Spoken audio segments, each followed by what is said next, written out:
Hello, everybody, and welcome back to the Real Estate Rundown. Today, I have the wonderful opportunity of interviewing Jeffrey Holst, who is the co-host of the Old Fashioned Real Estate Show. I'd really like to be on this show. They mix bourbon old fashions and talk about real estate investing. But more than that, Jeffrey is a recovering attorney. I don't know that you ever get that completely out of your system, but he's become a full-time real estate investor with more than 200 residential units and several commercial properties to his credit. So Jeffrey, thank you and welcome to the show. Hey, thanks for having me. I appreciate it. So Jeffrey, you mentioned that you're a recovering attorney. Is there 12 steps or is it 12 steps and then you do depositions? What are the process of becoming a recovering attorney? Right. Well, the trick is just to stop practicing law. It's like anything. If you want to recover from alcoholism, you stop drinking. If you want to recover from being an attorney, you just stop doing it. But it's stuck, right? It's just like being an alcoholic. Once you're an alcoholic, you're always an alcoholic. It's kind of the same with attorneys, unless the bar tells you differently, right?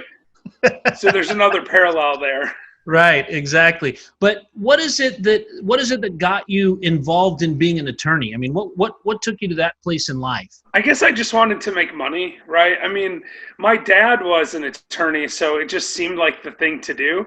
I just grew up and I don't think I've ever told this on a show before, but when I was growing up and I was maybe like 7 or 8 years old, I went to Greenfield Village, which is it's like a Ford museum thing in Detroit. And they have all this stuff. They have like an old timey place, and they had a like live action history stuff, right, where people act out the history. And there was a person that was a Abraham Lincoln impersonator there, and Abraham Lincoln asked us kids what Abraham Lincoln did for a living, and I was like, oh, I know this. He's a lawyer. And they're like, okay, cool. What do lawyers do? And I just said, they make money. Right? Like, I just thought that's what lawyers did because that's all I knew. I was 7 and I was like, well, my dad goes to work. He comes home with money. That's how it works. Yeah. And so I guess I just had it stuck in my head. That was the best way to make money. So that's what I did. What particular venue of law were you in? Was it criminal? Was it business? I had a general practice, so I did a little bit of everything. So I took over my dad's firm. He started a trucking company and moved we were in Grand Rapids, Michigan. He moved down to Tennessee, started this trucking company, and I just kind of took over for him. And then over the first couple of years, I transitioned out of doing criminal stuff and divorce stuff into doing just bankruptcy. And this was really great timing. I'm very fortunate in this stuff. I started doing only bankruptcy in 2007 when the economy was super hot and no one was doing bankruptcy.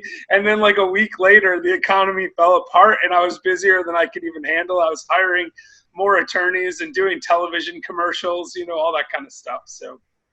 So we don't have you to blame for it, but you were well positioned to profit from it. That's great. That just goes to prove that timing is everything, and sometimes being late to the show isn't what you want to be. But what was it like in 2008 and 2009 and through the bloodletting there to the bottom? Yeah, so I got a little distracted in late 2008. So late 2007, early 2008, we were doing all bankruptcies. I was filing about 250 bankruptcies a year at that point. So, 5 to 10 per week, every week. And it was just a gravy train. And it was so crazy at that time. I had one client, I told him we were charging like $1,500 for a bankruptcy back then, which is actually a lot of money, but it's what the market was paying.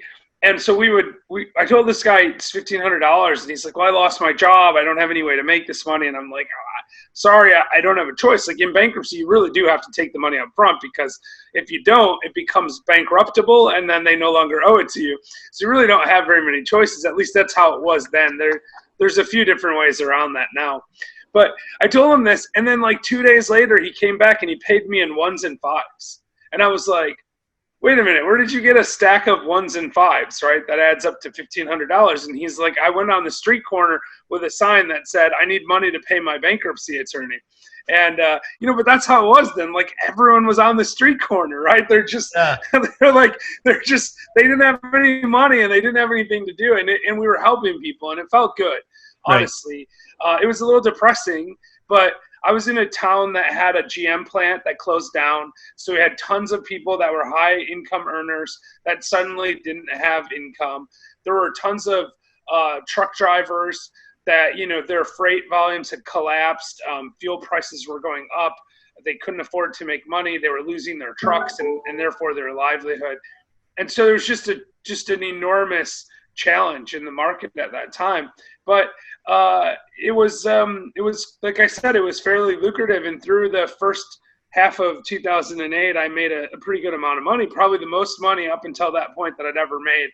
I was paying myself a salary. I was paying bonuses to one of my other attorneys that I had working for me.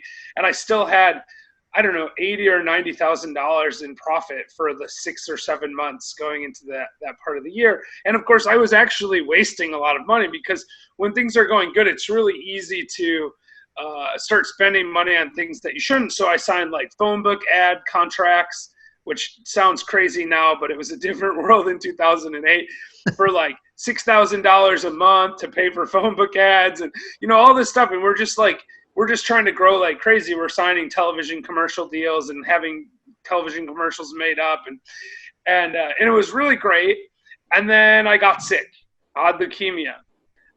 It was the weirdest thing. Like, I don't know why this is, but I always felt like I might not live very long. And so I lived my life like I wasn't going to live very long. And so I was doing all this stuff and I had started checking stuff off my bucket list. And the last thing that I had on my bucket list was to go to Machu Picchu in Peru. And so I went to Machu Picchu in August of 2008. And I was like, this is great. And I climbed off of the mountain. It's on top of a mountain, right? An ancient Incan city on a mountain. Climbed off the mountain and I went to the payphone and checked my voicemail because this is like international cell phone plans. And I had a voicemail from the attorney in my office saying that he was putting in his 2-week notice. And I was like, wow, that's inconvenient. And then a week after that, I got home and I was really sick. And that's when I was diagnosed with leukemia. And I couldn't work for a long time. And I had all those phone book ads and I had all the expenses that I had created for myself as I was trying to grow. And now I had 0 attorneys, right? I couldn't work and I had no other attorney working for me. And it became very apparent very quickly that was a bad situation to be in. And so I first started out by, trying to help people out of bankruptcy and then ended up in a giant financial hole of my own. It was about $5,000 or $6,000 a week to break even. And I had $0 coming in. And I did that for about a year. It didn't take long for that to pile up and become an insurmountable pile. And so here you were, you found yourself at what should have been the height of your career. You're flying high. Everything is going beautifully. You're helping people. You're making tons of money. You've got everything on your bucket list checked off. And then you're given this diagnosis and you've got no backup help. What did that feel like? Well, it didn't feel great. I've had this thing for a while. Actually, since I was 17, I made a decision that I was never going to have a bad day. So I had at that point, I was 30 and I had 13 years of, consecutive good days. And so, and by the way, it's something that everyone should do. It's really just a choice. It might be self-delusion, but if you confuse yourself long enough into believing it's a good day, then, it's all right. So, and I always say good and bad stuff happens to everyone, right? So you have to spend time focusing on the positive and minimizing the negative. And, maybe if I'd been diagnosed with leukemia when I was 18, I would have not had the sort of mental fortitude to push through it. But I remember sitting in the hospital thinking, and this was in September, if I can make it till Christmas and spend one last Christmas with my family, I'm going to be happy about that. Like I was trying to look forward to little things in the future. And my dad said to me that day, he said, if you make it till February, I'm going to take you to Australia. And I really didn't think I would make it. And I said, no, I just want to make it till Christmas. That's where my mind was. So what it was like, it's hard to explain, but I was resigned to my fate, but also still positive about things that were going on in my life and still felt like there were good things that were happening and could happen. And I was like, I just need to, I started thinking about how can I leave an impact? If I'm only going to have another 2 months or 3 months, and I really did think I was going to die. My white blood cell count was 258. It's supposed to be like 4 to 10. And I had a cousin die of leukemia a year or two before that, and hers never got above 150. So I was convinced for about a week that I was definitely toast. And that's actually, in retrospect, a blessing, because it has a tendency to focus your mind, right? And it helps you to understand how short life really is when you're looking at it and going, wow, like this is terrible. So I just said, once I started to get better and had a path to health, I said, I'm just going to keep moving forward. And so I just kept moving forward. You use the word mental fortitude, and it's so often, yes, it is a choice, but behind that needs to be, the strength to continue to make that choice, sometimes minute by minute, sometimes hour by hour. Sometimes you get the privilege of having it be week by week where you're going to have a good week. But you were at the place where you were having to decide, I'm going to have a good hour so that I can stack 24 of those together, so that I can have a good day, so that I can have a good week, so that I can make it to Christmas, have one more Christmas. That must have just been, I can't really imagine how that must have felt, but I can see how the flip side of that to be the woe is me. My life is being cut short. I'm getting ripped off. I'm not getting this. Life has been so unfair, and how much that would have taken away from your thought process at the time, and how greatly that would have impacted your parents and the people close to you and your family that was around you if during that last, what you thought was your last moments, was all focused on poor me. So it's amazing how people forget that their mental process affects so many other people around them. Right. Well, and my main concern was for my wife. I felt like I owed it to her to figure this out, because she worked full-time jobs so that I could get through law school. And I was only a few years out of law school. I have an MBA and a law degree, so I was in school until I was old, right? So I'm only a few years out of school. And then all of a sudden it's like, she put in all this effort to get to a point where somebody would be able to, produce this money for her. And then all of a sudden it just like, it was done. Right. And then we're like, hey, we're bankrupt. And that, as a bankruptcy attorney, going bankrupt is actually really embarrassing, because, all of the bankruptcy trustees and the other bankruptcy attorneys and everything. So I was just like, I have to do something completely different. One, I need better insurance. Right. That was super important, because the drugs I was taking were $20,000 a month, literally. Wow. $20,000 a month, actually like $22,000 a month. And so I knew I needed to have really good insurance. So I started looking around for an option to get a job, and then ultimately was able to go and work for my dad. He was able to provide me that job. It didn't pay very well. It was $600 a week, but I thought has good insurance, and it's enough to pay for my, my rent. And so I moved to Chattanooga. I've been here ever since. And then I started getting some bonuses. And as we grew the company, I was able to get, more and more salary. And but I knew I didn't want to work for my dad or really for anyone. Right. So I was like, that's why I was practicing law. I didn't want to work for someone else. So I just started buying real estate. And, another good fortune of timing, when I finally had enough money saved up to buy the first piece of real estate, was 2011, which was the bottom of the market for the most part. And so we bought this condo for $30,000 that honestly, it had been worth 110, 120 a year or two before. And it was a bank-owned foreclosure, and it didn't really need a lot of work. And we still own it now. And it's back over 100 easily. I haven't had it appraised, but I'm confident in its value. And we actually have been able to cash flow this now for, almost 10 years. So you've made that journey back to health. You went to work for your dad. I know what that's like. My father and I have worked together throughout my career. I'm in the general contracting business because of him. And so we've done that thing, and I know how it is working for family, but sometimes you're right. You got to do what you got to do to get the bills paid. But now you've realized that, real estate was where it was going to take you. I mean, what was the light that went on? What was the epiphany that happened that said, hey, let's leave trucking, let's leave law, let's go into something completely different? I guess I'd always been interested in real estate. My dad had a few rentals when I was a kid, and I always thought it was an interesting thing. So I watched like Carlton Sheets, No Money Down infomercials when I was 14 and 15. And I read Rich Dad, Poor Dad when I was like 19. And I always was thinking, this is something I'm going to do later. Like someday I'm going to invest in real estate. And when I got sick, I realized that if you say someday too long, it's never going to happen. Like you're going to die. And the other thing I realized is you need to add more things to your bucket list. So I started adding those back in too. But the real lesson was you can't just say someday, you just have to do it. And so I just started to become relentless on focusing on that. And of course we didn't have any money or any credit. So it was challenging. We had to do a lot of private money stuff and partnerships, things like that. I had a partner of mine that I met in law school. We did quite a few deals together. We still own quite a bit of property together. We have a few apartment buildings and stuff like that now. I just went, I'm going to do this. And because I had a job, I didn't have to take any money out, right? We just kept reinvesting all of the proceeds of that. And I wish I could say one day I just decided I had enough and I could quit working. But what really happened is we had an opportunity to sell the company that my dad had. He didn't want to do it anymore. I didn't want to buy it from him.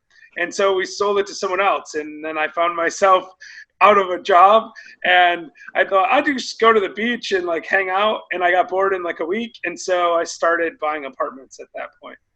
So then you're transitioning into another phase of your life where now you're full-time whether you like it or not. So you didn't really have that, yes, honey, this really feels comfortable to make this transition now. It just kind of happened? Yeah, I mean, I had a lot of warning because I was helping, with the sale of the company. At that point, I was doing a lot of the back end legal and a lot of accounting and stuff. And so I had built some really good banking relationships and all that. So I'd been expanding real estate. I had been planning for a while that I would eventually be able to get out. But again, waiting longer than I should have probably because it's easy to kind of stay in the status quo. And I thought I could go get another job. And I seriously considered that. I mean, it wouldn't have been difficult. The economy in 2017, when I stopped working, was really good, right? I mean, it's, other than this COVID thing, I think it's been pretty good the whole time since then. And so I had an opportunity to get a job and I just went, I think I can make more money if I focus on real estate. And I think that's been true. I mean, we had about 70 or 80 single family houses and small multis, like two duplexes and stuff like that when I quit working. But now we have, like you said at the beginning, more than a couple hundred units and a lot of, we bought a 12 unit that first year, then a 19 and then a 32 and then a 41, we just kept buying them. And we've been able to do things like some deal syndication that we wouldn't have been able to do before and bought an office building and a strip mall. And I mean, I added 50 units this year in spite of COVID, right? I mean, I bought a 22 unit in January, a 16 unit in March. And well, we haven't added the other 12 yet, but we have them under contract and we'll close them next month sometime. Or maybe the end of this month since it's August now. Right. Yeah, you kind of lose track of time when we're in lockdown or modified lockdown or coming in. We don't know if we're coming in or going out of lockdown, or if we're being relocked or unlocked. Probably both, right? Like we're in and out. So what was that? I mean, you just touched on it real lightly. I want to dig into that a little bit because a lot of people look at that and go, well, I want to get started in real estate, but I don't have any credit. But we always hear that coming out of bankruptcy, it's not that you don't have credit, you have negative credit. You have the stigmatism attached to you that you didn't pay somebody back, and so you have negative credit. How were you able to get from negative credit in 2008, 2009 when you're filed to, they say it takes 10 years for it to I filed in 10 actually. Okay, so it's still on my record now. I filed in December of 2010, so it'll go off this year. So yay for that, right? I'm like almost there now. Yeah. Well, listen, I got to when I first started buying in 2011, we bought for cash, right? Mm-hmm. So we saved up a little bit of money, and it was a $30,000 purchase price. I had a partner on the deal, so it was $15,000 each. And we bought it for cash. Then we bought another deal a little while later for cash. In that deal, my partner actually loaned me the cash because I was out of cash. But he was like, it's in the same building. I'll just loan it to you. Like an interest-only deal. And that's how we got the first two deals. And then it became a lot trickier, right? We didn't have credit. Like you said, it was negative credit. I mean, I always told my bankruptcy clients that filing bankruptcy is like dropping an atom bomb on your credit, right? It's like it takes a long time to recover from that. Yeah. And Yeah. credit is a function of really three things. It's your debt to income ratio, your past repayment of debt, and that's where bankruptcy really hurts you, is under the past repayment of debt. And then also the longevity of your credit, right? So how long have you had stuff open? And bankruptcy hurts you on that too. So because it closes a bunch of your accounts. So now you have no open credit lines and all this stuff, and you have this bad mark on your credit report. The only thing it does help you is you have a much better debt to income ratio, because it doesn't affect your income. For most people, they have a job still and now they don't have debt anymore. Of course, for me, because I was a bankruptcy attorney, it also made my income go to zero. So I was in the worst of worst situations, right? There you go. There you no go, chance. stringing together a good scenario about a bad situation. It does make your DTI pretty good, but it is an atom bomb that clears everything out. It does do that, but for me, it wasn't so great because my income dropped to, very low, from a pretty healthy income down to $600 a week, like I said. But it was what we did is we found another investor that had some money, and we said, hey, we have these 2 paid off condos. Why don't you take a mortgage against those for like $20,000 or $25,000 each, something like that, and then put in another $25,000. So then we had $75,000, and we went and bought a duplex together in partnership with that person. And then we did deals like that. We just kept repeating that model, and it was all about credibility. We would go to people and say, hey, we have 6 units now, and this is what it looks like, and we've got this deal under contract. Do you want to partner with us on it? And we did some flipping to raise cash, and we did some turnkey stuff. Whatever we could do to bring in some additional revenue, and just kept reinvesting that into the real estate business. Now, and after a while, the stuff becomes less significant. Right.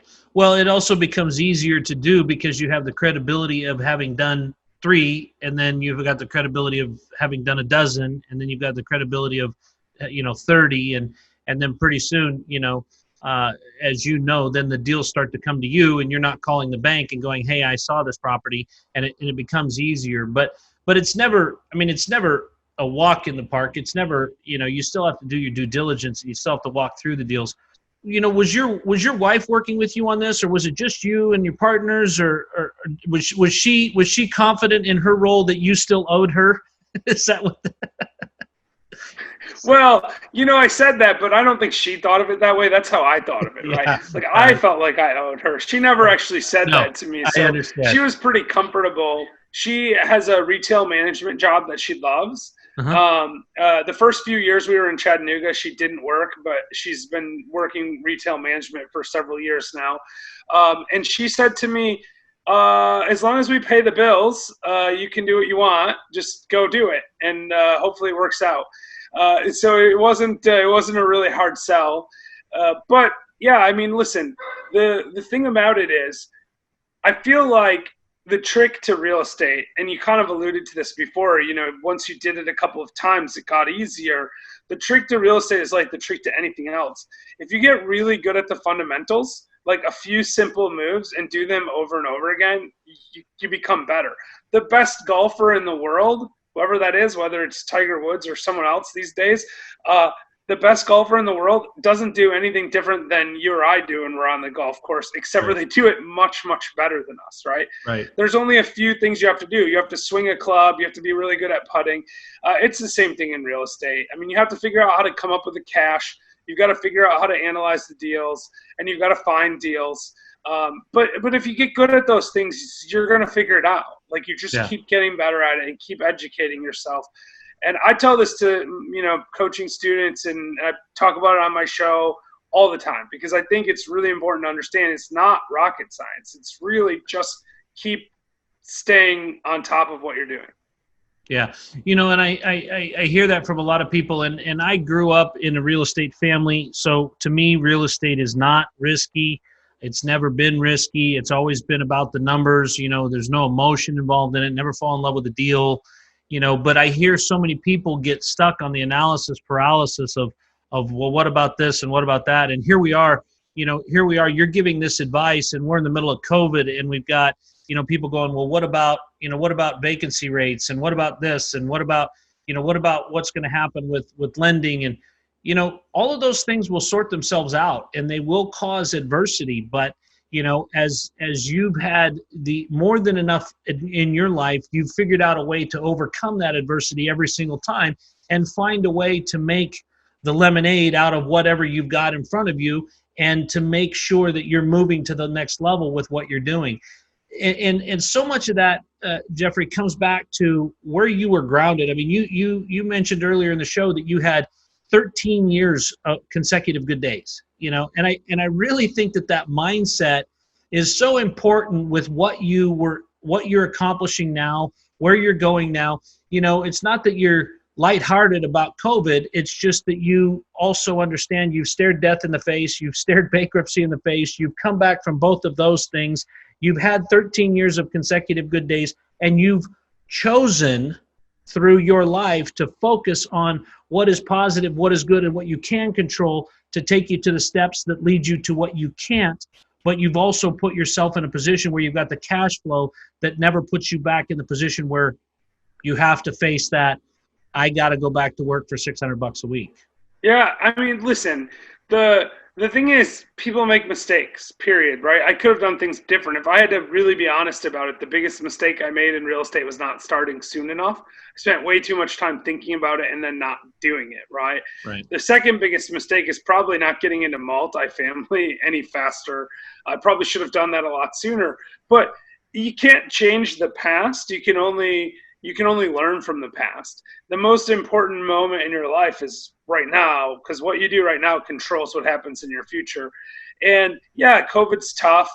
I didn't have any bad days when I found out about COVID. I mean, honestly, I told you I went up Machu Picchu and kind of came down in a different world. I had the same experience again this year. I went to Africa, to Tanzania and Ethiopia in February. I spent the whole month in Africa.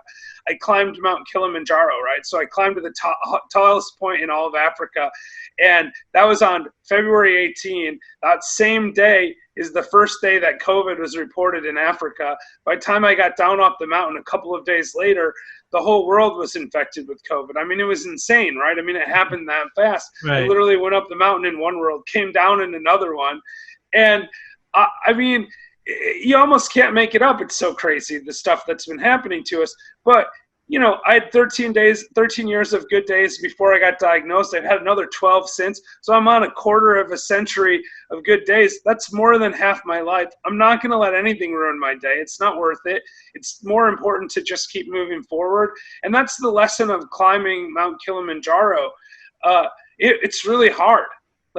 I mean, I think people should do this, but I mean, it's like the hardest physical thing I've ever done in my life. I'm fat and out of shape to start with.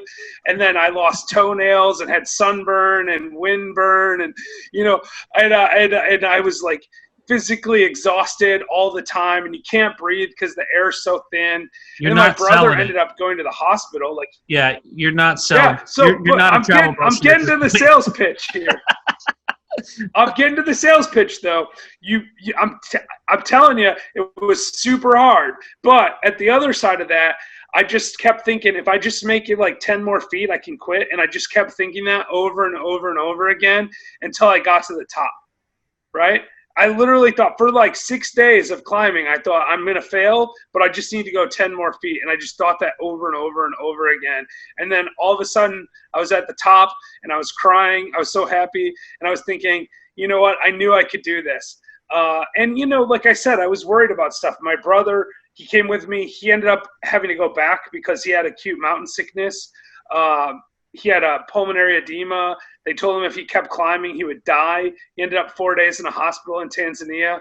And, I guess I got lucky. But the thing is, the lesson is if you just keep walking, you get to your goal, right? And that's what you have to do. If you want to have a good day, just keep focusing on the good stuff. If you want to be successful in real estate, keep focusing on real estate, stay on track, set your trajectory, and just go. So the other thing that I didn't hear you say when you talked about the mistakes you made, you didn't mention that the phone book advertising was a mistake. but now we don't have phone books anymore. So maybe you had something to do with that. You got into bankruptcy attorneys right before Right. we needed that. The other thing is, are you going to set up a website or called jeffreyclimbsamountain.com or something where we can follow when you go up a mountain, because bad stuff starts happening when you go up a mountain? I mean, we can just kind of track that. I mean, right. Well, I think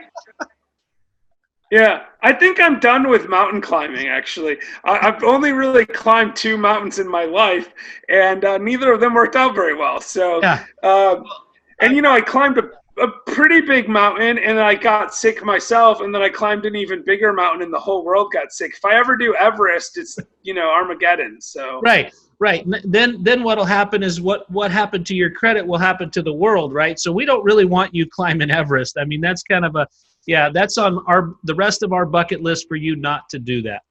So you've given us a couple pieces of advice of things that you wish you'd have done. You wish you'd have started investing sooner.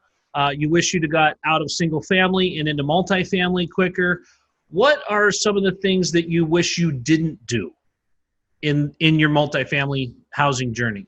That's a tough one, because I feel like things have gone really well. I've gotten very fortunate. I mean, starting to buy multifamily in 2017 helped a lot, of course. The things that I regret are opportunities missed, not anything that I actually did. There was a couple of deals that I passed up on that I thought were okay deals at the time, but knowing what I know now about where the market was going, they would have been home run deals. So I would have done more of that.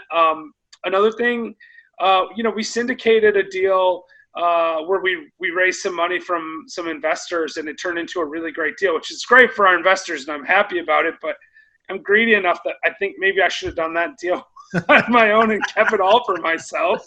But but it is what it is. You can't go back. Like, you just keep pointing forward. You learn from the things you do, and honestly, I don't even really regret that, because the investors took the risk with us, right? They it wasn't guaranteed things are going to turn out okay. So what is structurally different from your life in 08 and your life now, that regardless of if we go through another, let's say that we have another recession like we had in 8, 9, 10, what's different about the way that you're set up now versus then? Well, I mean, for one thing, if I don't go to work, like I take a month off to go to Africa, I still get paid, which really helps. Obviously, people still need to live somewhere. I think, multifamily is pretty safe. In 2008 through 10, multifamily foreclosure was pretty low. The rents could go flatline or even down a little bit, and we'd still be fine. So the main structural difference is just that we have way more sources of revenue. There's 200 plus families that are paying me. That's different than when I was doing 200 bankruptcies a year. Still 200 plus families paying me, but those were one-offs. These are 200 plus families paying me every single month. Right. And if I don't work, I still get that. So I think that's the main structural difference, is that there's this predictable stream of income that's not contingent on my independent efforts. Awesome. Well, Jeffrey, want to thank you for stopping by the Real Estate Rundown. As always, invaluable information. I love your perspective on life. One of the things that I see in the multifamily realm is that everybody tends to focus on the mindset like you did. I've never heard anybody put it the way that you have. I think I'm going to steal it. I've had 13 years of consecutive good days. I wish I could string that title together, but I really want to thank you for coming by the show, giving us your information, giving us the insight that you have, and how you beat the odds and continue to stay positive. That's an amazing story, my friend. Well, thanks for having me on. If you ever need anything, you know how to find me. We will definitely be looking you up. So, guys, thanks for stopping by the Real Estate Rundown. Jeffrey Holst, you can find him at lastlifeever.com, or you can find him on the Last Life Ever Facebook group, and he's on the Old Fashioned Real Estate Show. Thanks again, Jeffrey.